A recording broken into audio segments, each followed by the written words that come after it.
Hi, it's Michael here again with another answer in this series of Ask Michael. And this one again is from Claire Koryczan.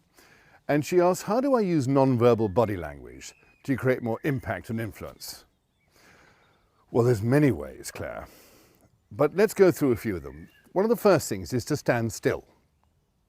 Your body movement and your energy should come from the waist upwards and come out through your face and your hands and your eyes, not from the waist downwards. Which brings you to the next point, is that avoid crossing your legs or going from one foot to another, like a lot of people do. And what a lot of women do, I've noticed as well, is they cross their legs. I can't show it to you right now, but one leg is right on top of the other. And it's extremely unstable, but it seems to be a thing that only women do rather than men. So I wouldn't do that. I would stand still. You have much more impact and much more authority when you do.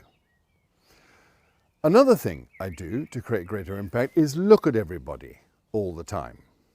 And if you want to check your notes or your slides or whatever, just pause when you do it.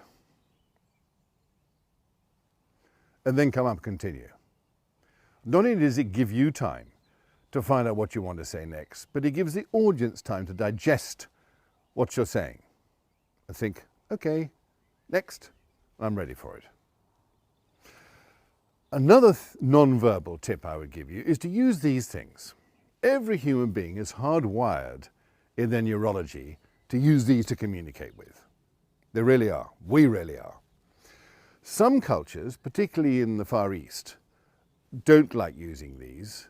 In their culture, to use your hands too much is a sign of low intelligence. So check where you're going before you apply this advice. But for most of us, these things are hugely natural to use to communicate with. And they work at their best when you don't even think about them. Maybe in a resting position just by your navel somewhere here, but the rest of the time they just come out. So those would be my major non-verbal tips. So I'll give you one verbal tip too, is to create impact and influence. And that is, avoid jargon. Every profession's got it. It's quite frightening. Banking's got it, economics has got it, medicine's got it, education's got it, high tech has got it, everyone's got it. And they're all at it. And unfortunately, what jargon does most of the time is just confuse people. It obfuscates and it gets in the way. So use down-to-earth language like you use if you're talking to your mother or you're talking to a 16-year-old. And if you look and listen to some great examples of speakers, be they statesmen and women or actors, more statesmen and women, I think, rather than actors, they don't use jargon because they want us all to understand it. And Churchill once said, you know, when you're talking, you should use short words, short sentences, and old words. And by that, he meant words that have been in common usage for maybe 50 years or more. So we all roughly have an idea or an understanding of what they mean. But that being said, avoid words like framework. Now, framework has been in use for quite a long time, but it's largely meaningless when people use it these days. And particularly if you link it with the word strategic, like a strategic framework, you can guarantee they don't know what they're talking about, almost.